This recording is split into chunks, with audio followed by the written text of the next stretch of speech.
خب من نوار رو میخوام بهتون نشون بدم. من نوار یه بطری رو داخل یه اینجور چیزی که خودم درست کردم پیچوندم. این میشه نواری که در میاد از دستگاهی که بهتون گفتم با 3 تا واشه. حالا بریم اندازه بزنیم بهتون نشون بدم. من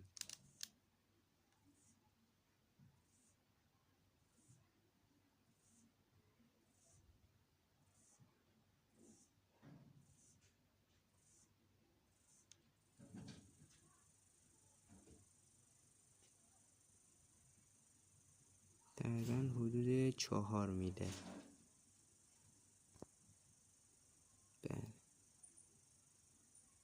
حدود 4 میله ارزش. حالا در ادامه روش بافتن زنجیر و حتی درست کردن نوار رو هم بهتون میگم.